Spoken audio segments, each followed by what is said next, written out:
Hello, it's Writing Wednesday, and I decided to move my chair so you can see a little more of my office.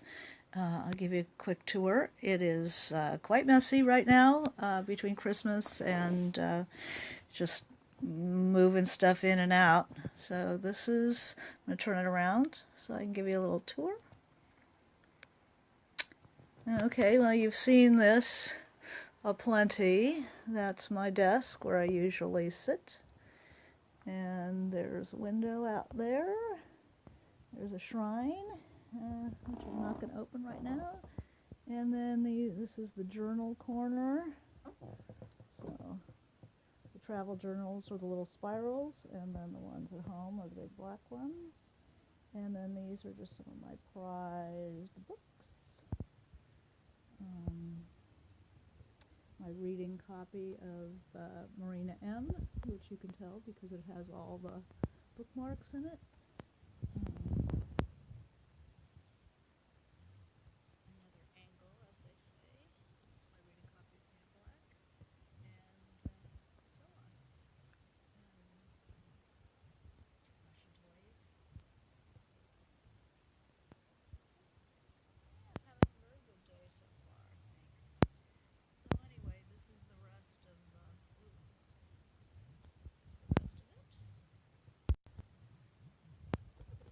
So I thought I'd face this way today, just to give you a little relief.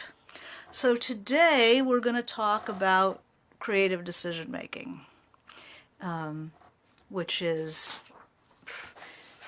what is writing is nothing but 1,000 decisions you make every day. I don't think you even realize how many decisions you or the average writer makes in a single working day. You're deciding plot elements, you're deciding how your character will react in various situations, you're deciding word order, you're deciding all kinds of stuff. So somebody says, I need a day bed like that in my office. I actually took the closet out and made a bench seat with a pad on it so I could flop down when too many decisions.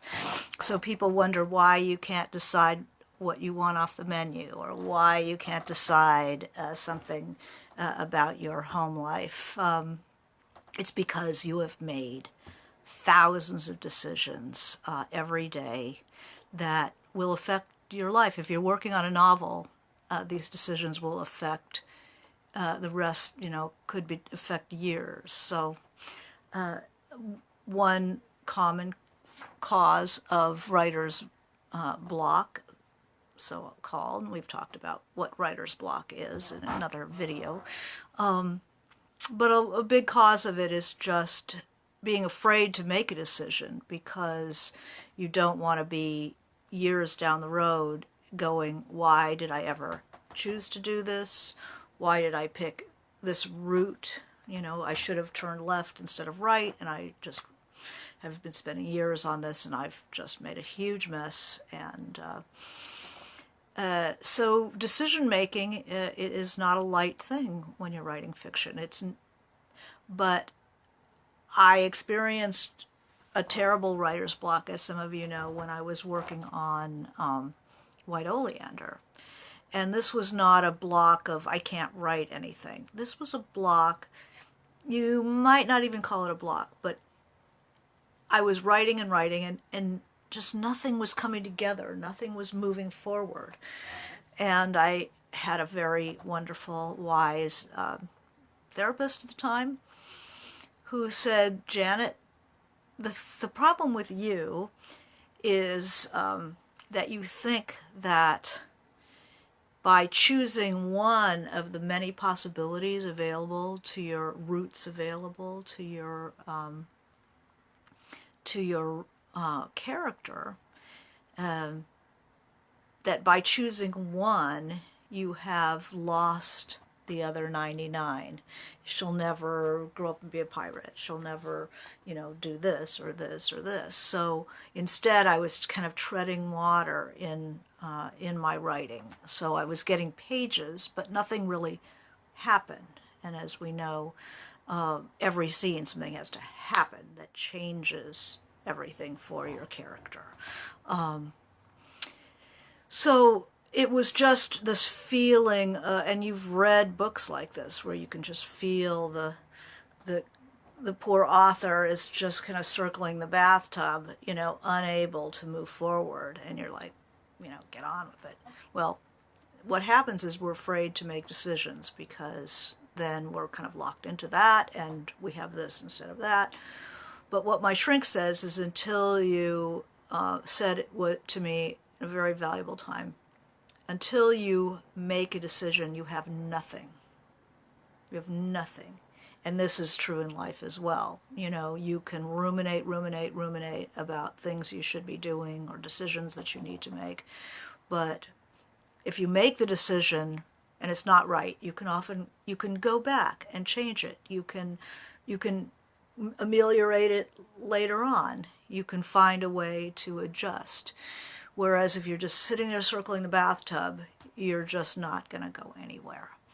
So I'm definitely have learned, just make a decision and then see how it goes, and if you feel you're going in the wrong direction, fine. But you're better off committing and then backing out than you're not committing, because not committing can go on for years and years and years and years, and you just go round and round, and it's like the big plastic gyre in the sea. It's just this dead space. So definitely we want to make decisions. So this was the question that began the topic. I got something from a reader.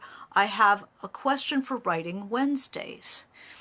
Not about writer's block, but sort of the opposite. I often have so many ideas, and the high concepts all seem so promising.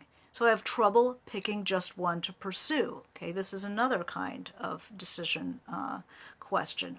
Or, in the same vein, I might think of several directions to take on a project and have difficulty determining which is the best. Do you have any perspective about decision paralysis with regard to writing? Is this something you ever face? Yes, absolutely. Absolutely. I face it. And so the first, I guess I've answered the second, or addressed the second part of this question first. Difficulty determining which will be best. I've had this, I'm going to give you an illustration that doesn't have anything to do with writing now. White oleander, what happens was the fear of not choosing the best led me to the bathtub of dead plastic and straws and stuff in the middle of the ocean. So my own pain at circling the drain led me to make a decision. I have learned, I've had to make a lot of decisions in personal life as well, and some of them are very big decisions. And what happens is, as you have more experience making the decisions, you learn there is no such thing as a best decision. There's no such thing. Everything will have its upside and its downside.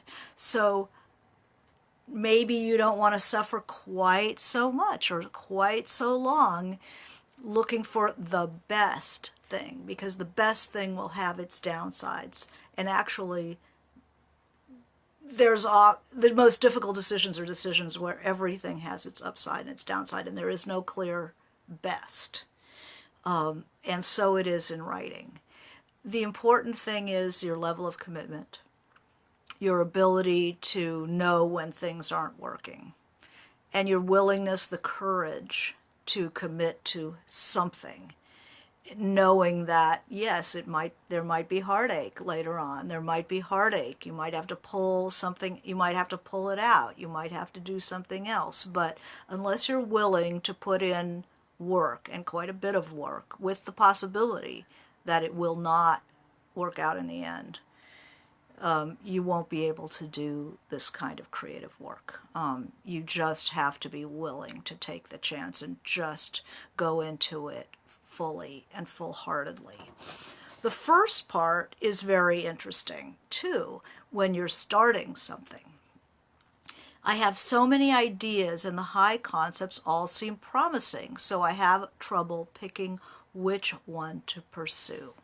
Now I do that myself, right?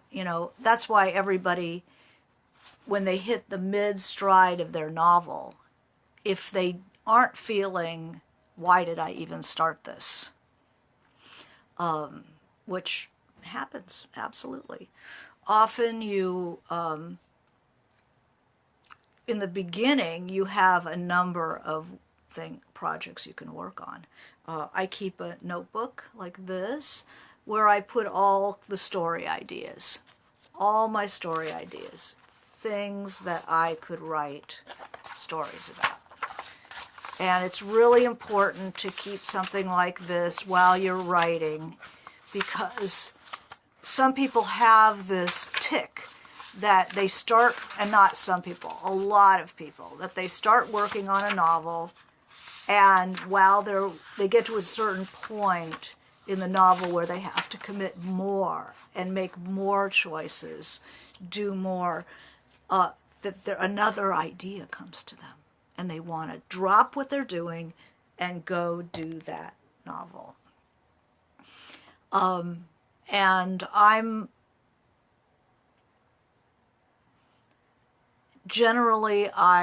believe that one should finish what one starts. That everything in my being, and this is just a personal, part of my personality, that I have to finish what I start. I have to.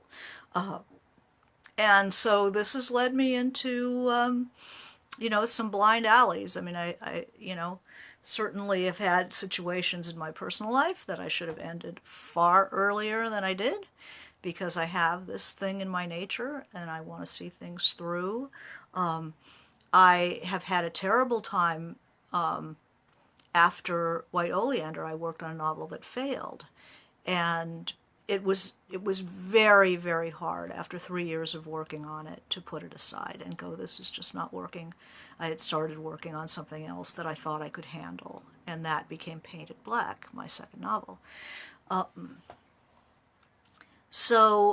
I will give it everything I've got to see if I can see it through. There were many, many times during the writing of Marina M., a 10-year project, that I was like, why? If I could show you my journals, big, lettering, why did I ever start this? My cousin who had worked on a Russian novel for 20 years, told me, do not write a Russian novel. Do not do it. Do not do it.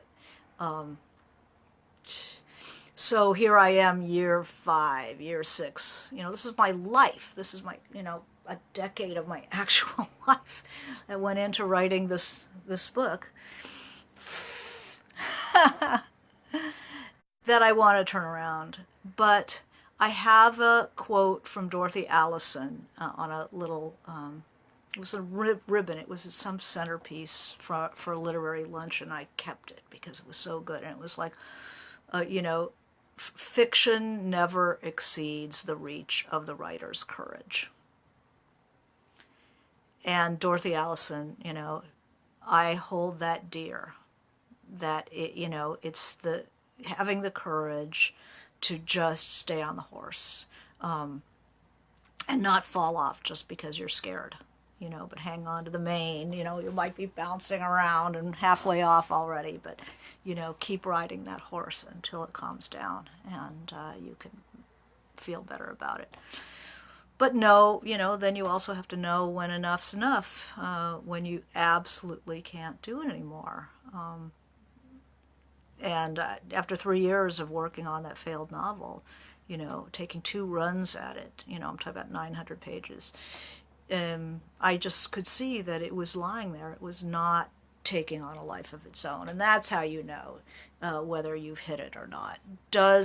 Are the characters up and moving on their own? Are you able to open the doors? Are you able to see larger meaning in the smaller acts? Are you able to make statements about the bigger world through this? you can feel it. You know, I'm very visceral, and I can feel it. There's a vague and sometimes not so vague nausea that I have when things aren't going well, and I feel it all day, every day until it lifts, until the characters start telling me, until they're walking around and they're interested and they're pursuing their thing, and I'm deeply into it. Then I've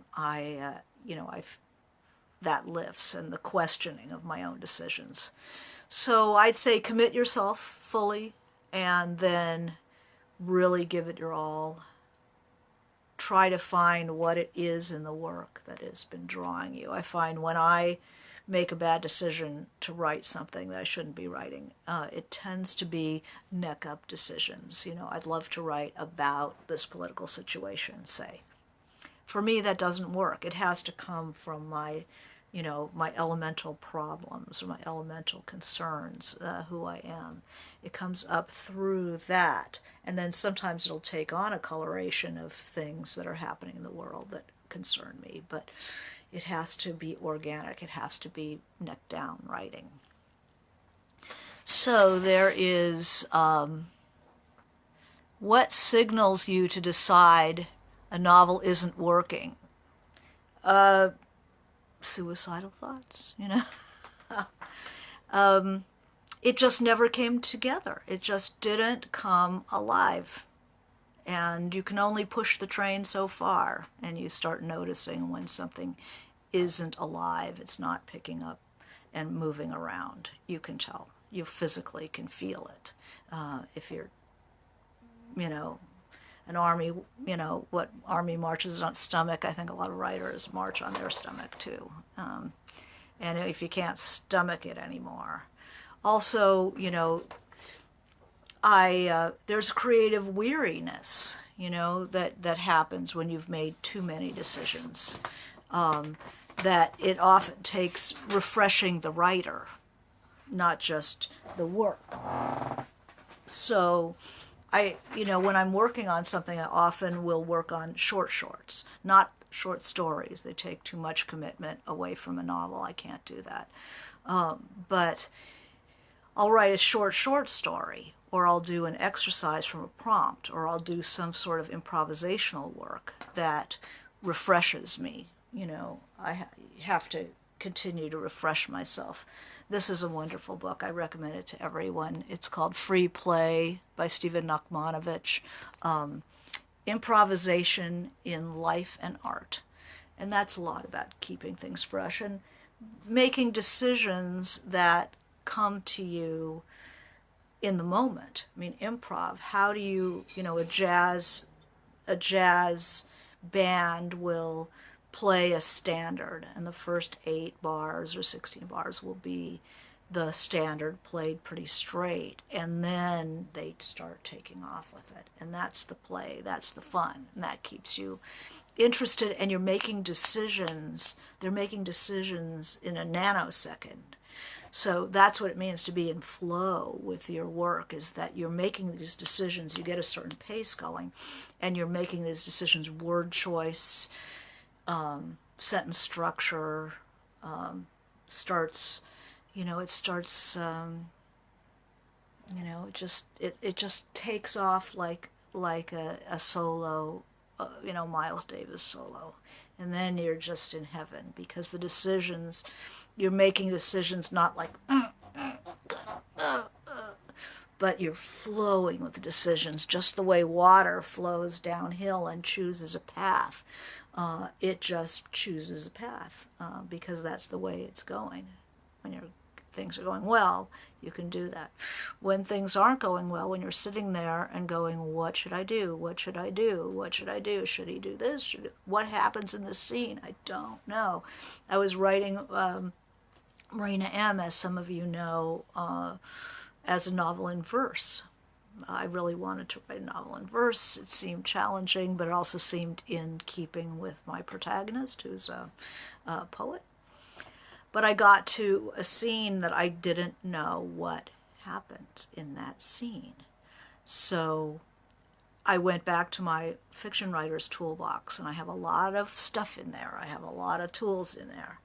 And to help you with decisions, what happens, go into that toolbox and decide, first decide the mood that they come into the scene.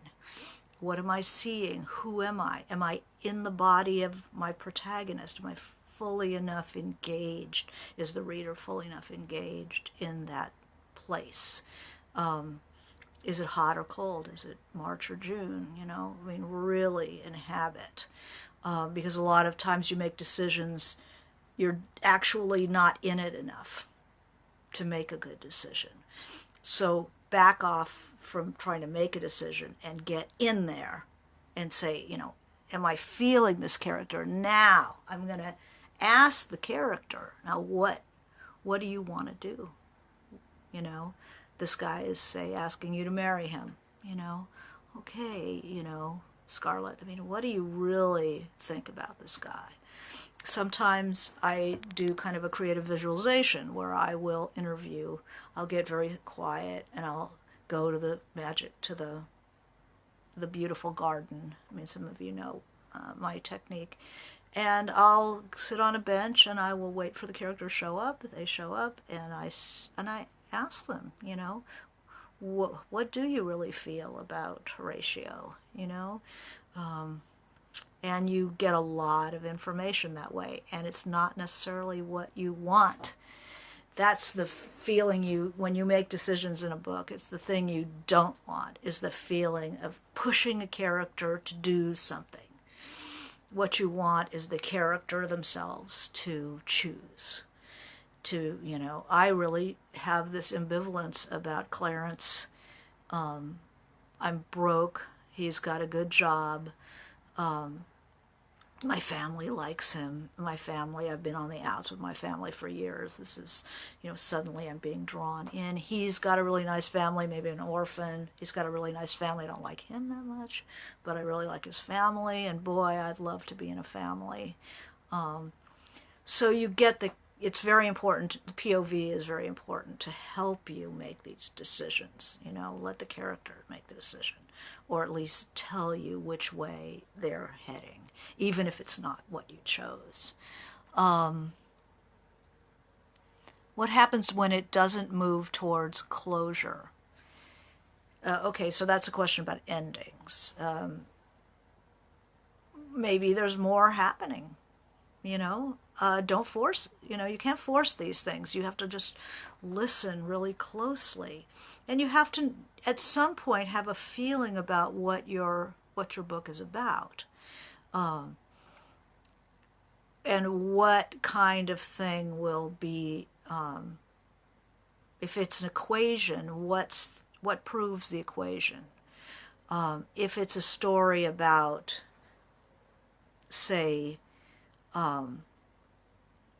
trying to survive a love affair, trying to survive a love affair, that could end in many different ways. It could end where I just am going to long for this person for the rest of my life, but I have to end it because it's just driving me too crazy. So you get to the point that's just a bridge too far, and the character acts. Or so you listen very closely to what the shape of that thing is going to be. But write a draft first. Figure out what the character, what's going on with your story before you fashion any kind of ending. What is closure is not the plot. It's like the end of American Graffiti, where we know what happened to everybody. No, that's not an ending. That's not a closure.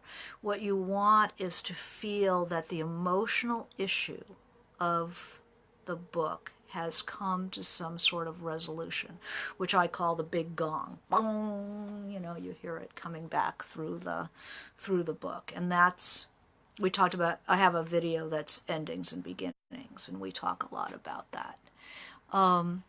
Sometimes what the character wants to do feels like a cliche decision, and I want to push them for something more unexpected, to maybe make the characters more inventive and unpredictable than whoops, trying to find the rest of that. To make a more inventive and unpredictable novel. Now, if your characters are not unpredictable, inventive type of people, they're unlikely to make inventive, unpredictable choices. So what you need is a character with a problem, somebody who is likely to make a surprising choice. My character, Marina Makarova, in my latest novel, is a very passionate person and is inclined to make radical decisions. But so it all comes from the character. Always comes from the character.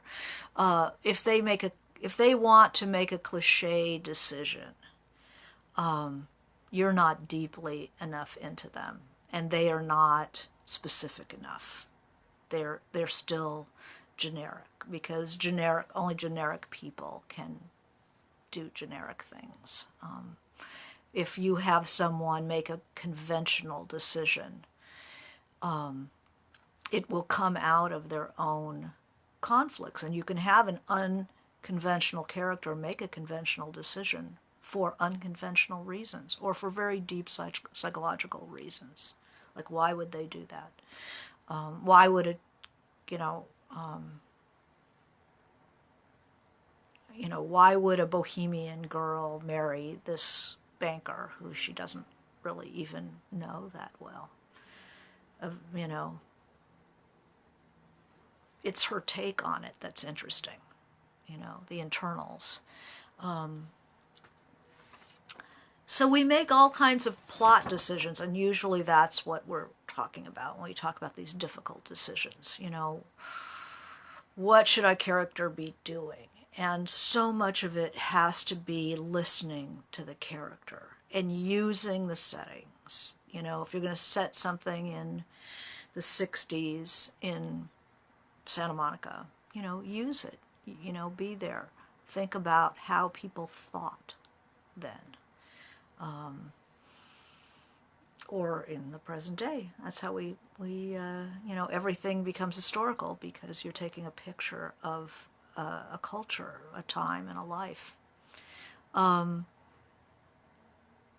Sometimes it's helpful if you're getting into this creative bathtub where you're just, swimming around.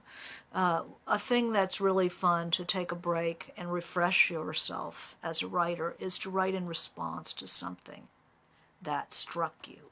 So if you're reading a book, you have a paragraph that really strikes you, and then write a paragraph of your own, using the tone, using the sentence structure, but with your own subject matter. And you might come up with something that is in some way usable, or in some way opens up something to you, because you were attracted to that for a reason.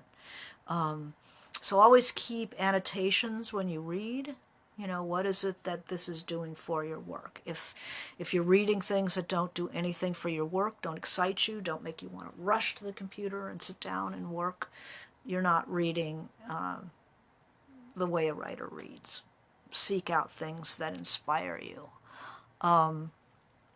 So recently I did this exercise because I'm between books, I'm between projects. I'm thinking about what my next project is going to be too, so I'm giving this a lot of thought. So I was reading Giovanni's Room, James Baldwin. If you saw last week's Writing Wednesday, I was pretty obsessed with this book. So here's the Baldwin that really caught my attention. "I'm sure," I said, "that you'll want to get to know the barman, so I'll vanish any time you like." Was this tolerance of mind, a fund by no means meager of malicious knowledge. I had drawn on it when I called him up to borrow money. I knew that Jacques could only hope to conquer the boy before us, the bartender, Giovanni, if the boy was in fact for sale, and if he stood with such arrogance on an auction block, he could certainly find bidders richer and more attractive than Jacques. Our protagonist, David, is a very, very acute observer of other people's motivations and his own in a very cold kind of way. I knew Jacques knew this. I knew something else, that Jacques' vaunted affection for me was involved with desire. The desire, in fact, a lot of commas, to be rid of me, comma, to be able soon to despise me as he now despised the army of boys who had come without love to his bed. I held my own against this desire by pretending that Jacques and I were friends, by forcing Jacques, on pain of humiliation, to pretend this. So a lot of pretending and kind of levels of unspoken agreements, and by forcing Jacques, on pain of humiliation, to pretend this. I pretended not to see, although I exploited it, the lust of not quite sleeping in his bright, bitter the lust not quite sleeping in his bright, bitter eyes. Okay, so this is a situation of a person with too much self-awareness, dishonest relationship with another person who he despises and knows like a machine is willing to use. And none of this is said, and the dialogue is pretty superficial because it's all going on below waterline, right? So I notice that despise is repeated, knew is repeated, the I. So I see a feigned relationship, and I'm going to write my own paragraph just to try to see what's there, to explore it a little bit. So I see long sentences connected by M dashes and semicolons, and a short one. So here's my version of that. The party that Jack brought me to was exactly what I'd come to expect, the coin of the realm. 3 or 4 famous writers holding drinks as excited younger hangers-on worked to impress them, their weary eyes coming to rest on one of their thrilled admirers. You could watch them selecting like a canny housewife, determining the freshness of grades of meat, imagining the meals that might be prepared from these young men and young women. It was always educational to see who they would be attracted to. Some were drawn to youthful beauty, others to a certain vulnerability, a kind of tremulous confusion which excites the predator like the thumping of a rabbit. Still others were excited by the knife of promise, the fires of brilliance licking out of an uncharred mind, seeing there a forge in which their own guttering talents could be plunged and restored. The truly talented and confident went for beauty. And what of Jack and me? We lived somewhere in between. He appreciated my looks, but didn't so much desire my beauty, the way a hearty man in another line of work would, lustily, greedily, but used it as a hall mirror in which to straighten his tie, so to speak, to admire himself as a man who was worthy of that beauty, while his insecurity was attracted to my confidence, the glittering scalpel of my judgment that cut through his blurry fat edges like cocaine through a hangover, like a razor through a slab of bacon. I would prevent his descent into mediocrity, the thing he feared most in the world. He had to live up to me. 1 vodka martini, he ordered, up with a twist. Do you have something Russian? Stoli, said the catered bartender. The bartender, searching through the bottles, unfamiliar with the stock. Russian Standard right there, and for me, J.D. Rocks. So that all would know I was the discerning one, the demanding one, while he took the pose of the classic American, Jack Daniels. None of your artisanal crap. His masculine pride enjoyed being thought easy-going, a man of the people, where, in fact, he had many phobias and an old man's fussiness, who despised Bic pens and off-brand notebooks, diner coffee, pasta, red apples, drafts, and most women's perfume. Early on in our relationship, I'd let him pick a scent for me, something he would like on my skin. The perfume he chose was strangely childlike and floral, a scent I'd never have chosen, white flowers, lily of the valley. I suspect his grandmother or his mother wore something resembling it, delivered by the Fuller Brush man to their apartment in Bushwick. He handed me my martini gingerly by the rim, then held up his glass and touched it to mine, and then we turned to the party to see what kind of damage we might inflict on it. So, wow, there was a story that I came to just by interacting with Baldwin's story of a cold young woman who's going to use this older writer and see where she can take that. So there's a wealth of inspiration in other people's work. And when you write something short like that, just an exercise, you don't have to write that story. You certainly don't have to write that novel. But it tells you what's in there. Whereas when you're just keep circling the bathtub, rewriting and rewriting the same thing, you're not getting any fresh water. You're not getting any direction. You're not getting any inspiration. And you need to have that, the discovery has to keep being fresh, or you're not going to be able to stay in there once you decide on something that seems very likely. So when you're searching for a topic, which way to go, look for, when you're starting especially, look for the thing that doesn't seem like a good idea, because ideas are all over the place. It's like the thing that seems to keep opening. The doors keep opening further and further. The more you write, the more they open. You can feel that. And if you don't feel that, I would say that's not the topic for you. So is there anything else we can... any other questions?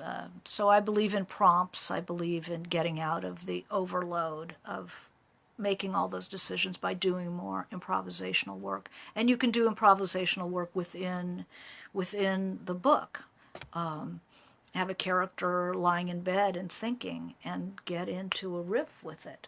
Like the horn solo. That's always what you're looking for, or that's always what I'm looking for. How do you keep unrelated new projects at bay while working on something so you don't lose focus? Yeah, that's what I was talking about. Whenever you're working on a long project, like a novel, that you're in the, fish or cut bait years of working on a book. All these bright, glittery things start coming. And then do not leave them and go skittering after the ball like a Labrador retriever, because if you start writing that book that you've just skittered after, that too will come to a point where it's just hard work and you'll find another little ball to skitter after. I definitely say that if something comes to mind, all those unrelated new projects, put them in a notebook and write enough about them that you can remember them. And then when you're between projects, you can do them. Or I'm a great believer in shorts. While you're working on a long project, you can write, in 2 hours, you can write a little short. That this piece that I wrote about Baldwin, that took me, it's not really a piece, but it's an exercise. And that took me maybe an hour, half an hour, something like that. And I can see those people, and I can see the beginning of a longer piece. But if I'm, in the middle of a Russian novel, I am not going to stop and write that. No, I'll write the short, I'll write the exercise, and then I'll just have it. It never disappears. And then maybe when I'm between projects, I'll go back to it. I think people forget to make each character a character. Yeah, that's what you need. If the character is a construct, you can go one of two ways. You can try to give that character aspects of people and really make them come alive. or use, characters who you are attached to in some way, and then you fill them out. Most characters aren't just one person you know. Usually, for me, they're like 3 or 4 people that I can picture very clearly, and then they become this unified, and then pieces of yourself. If you don't see yourself in that character, you're not gonna have any luck with it. It's like a dream. They're all you. A common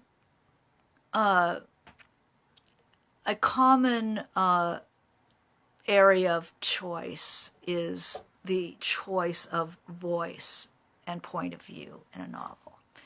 And the voice question is you hearing the novel, hearing its voice is a huge part of being able to write the book, and often takes a while. It might take a year before you kind of get the voice of it. Whose story is it? Commonly, the story in character-driven fiction is the character who changes, is the protagonist. But, you might have 4 or 5 characters who you consider you're giving points of view to. So whose story is it when you get to the point where you have to decide how to close it out? What is the ending? You will see there is a character in there whose story is the spine of the book, and the other characters are really interesting and have a part to play, but it's not their change that takes you all the way through. There's often there is a protagonist in there. And usually in a book with a lot of characters and subplots, the authors will start sewing up the subsidiary characters first. And then by the end, it's only our protagonist and their central problem that's left to deal with. So you see, as the things are wrapping up, you can see who's the main protagonist. Like Anna Karenina. In Anna Karenina, Anna is not the protagonist of the book. So you can see, look at how other books are constructed and how they do it. But choice of who is your point of view character is very important. A point of view character has to be strong enough to drive the action. If they're too wimpy and they fall apart anytime there's conflict, I mean, that's interesting, but it's hard to get forward momentum with a character like that. And when whoever you pick as your point of view character, you have to orchestrate the rest of the book, the rest of the characters, so that your protagonist isn't so weak that they're just going to get run over by your antagonists or whatever happens, because that ends the story prematurely, right? If they don't have the oomph, to keep going. Often you'll get the wrong protagonist. People love their bad guys, and they like to make the bad guys their protagonist. But it often leaves you with a lot of difficulty ending, because if the character doesn't change, then they're the same when they begin and they end. There's not a satisfying conclusion to a book like that. A book with a lot of protagonists, I find, multiple protagonist problem, when there's a lot of points of view character, and they're all treated kind of the same, have the same value. Those books do not end well. They have a really hard time coming to a satisfying conclusion, and that's just a little tip. And that's what we're here for, right? Writer's tips. What if the POV character is omniscient? Well, there can often be a narrator. I'm not as familiar with Wuthering Heights, but there's often a narrator who is not the protagonist. So the narrator just tells the story. They don't have the change. They don't have a dog in the game. The protagonist makes the change, has the realizations. Let's see, what else can I say? Oh, character names. I had a question about creative choices. How do you choose the best character names? Okay, I love naming characters. I have a little naming, baby names book, 1,500 baby names. It's important not to use too many of the same initials, to have Eden and Evan and Eliza and so forth is going to give you problems, so definitely just a little thing is make the name sound different. A person who has a nickname is a different kind of character than a character who uses the full name. Your Elizabeth is going to be a very different character from your Liz. Liz is a little sassier, and I always think of Liz as a little glamorous. Elizabeth is a little more serious and insists on having her full name. There's a certain kind of person that's already implied by whether they're using Elizabeth versus Liz. Or Beth, which is a little more modest. Think of Beth in Little Women. So some character names will have overtones from other famous people with that name.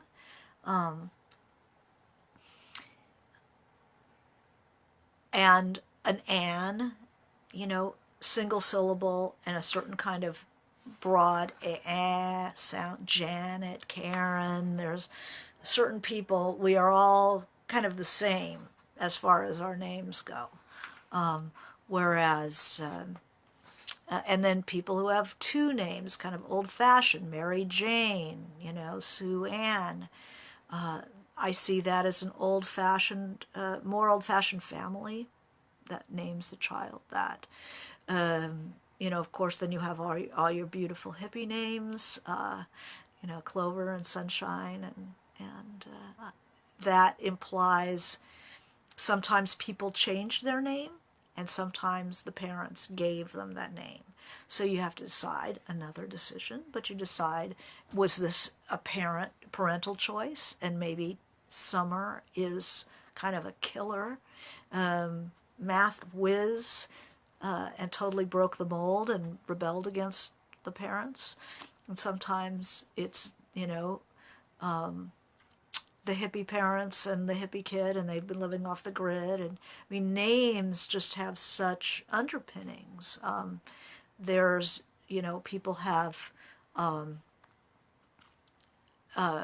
when there is a name, a culturally rich name that's given to someone, it can mean the parents the parents were committed to a point of view or cultural attachment that was very important to them. So they named their kid with a definite cultural signifier. And then it can work the other way, is when people are, say, new immigrants, and suddenly your new immigrant kid is Susie, Charlie, when the parents have names from the original culture. That's like a bid for assimilation. It's names are wonderful. They're wonderful.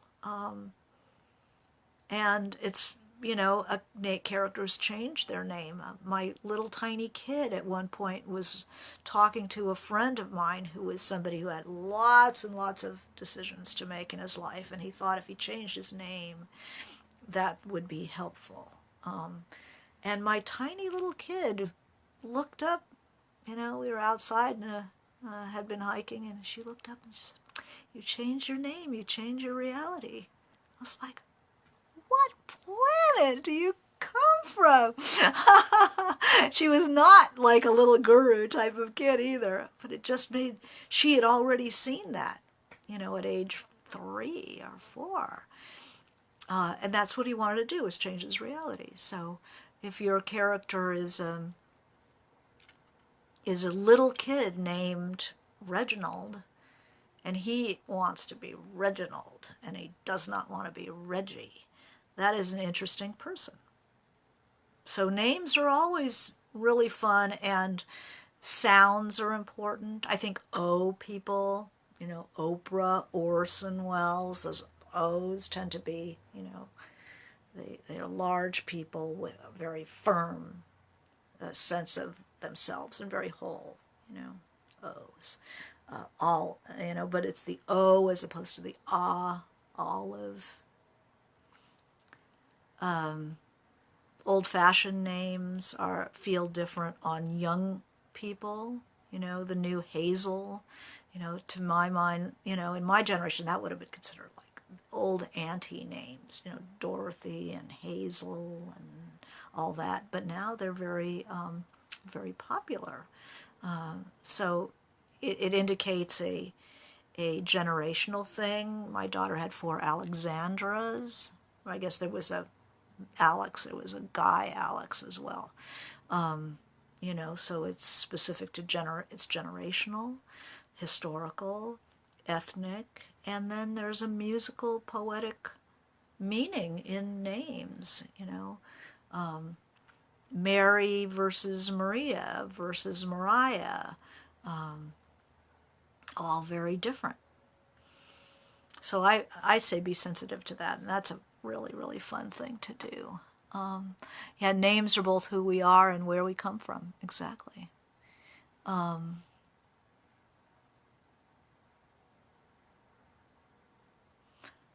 Okay, is there anything else?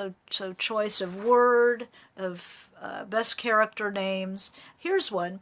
After your extensive outline or first draft, do you write scene by scene so that you know the beginning and end of each before writing the next? Well, that's a really good question.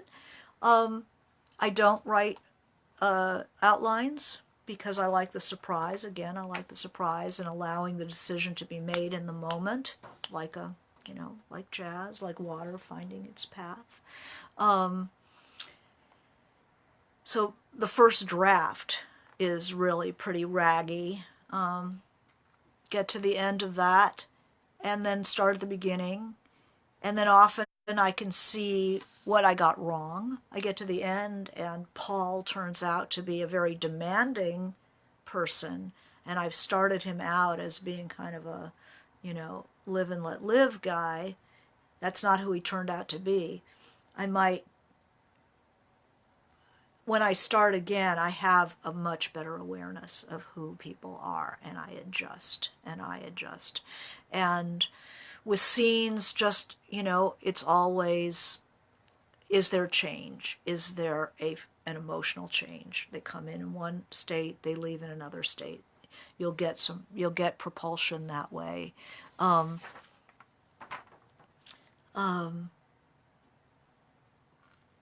By the first draft, you'll know how scenes begin and end. Sometimes you get them wrong. Sometimes you're wrong. Sometimes you can see that, this didn't happen that way.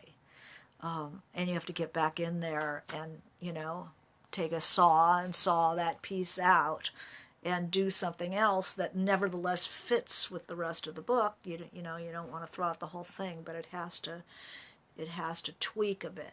If you have a character who is very passive and let the other kid do all the bad things and just was the kid who said, no, you shouldn't do that. And then you realize how those kids interacted later on, and you actually need that kid to be more envious of that kid or more tempted by that kid. Get in there and saw it out and rework it. And this is one last question. How do you handle it when you love the author's work, but you find the author is an asshole? Does that happen? Yes, it does. There's times where you read somebody's work and you think, oh man, this person is going to be a real handful. You might really admire the work, but you should be able to pick up signals that, wow, this is maybe somebody I shouldn't meet. A lot of people a lot of writers give the best of themselves to their work, and what's left is what's left, and people around them get what's left. So in approaching if you find out that an author is not a nice person, news at 11. It doesn't mean they're not a good writer. It means that they've given their best to their work, and that's a gift to you as a reader. And it's not about a personal relationship with you and this flawed human being. It's a relationship with the absolute best they can give, and they've already given it to you. So just a note of appreciation is probably the best way to deal with that.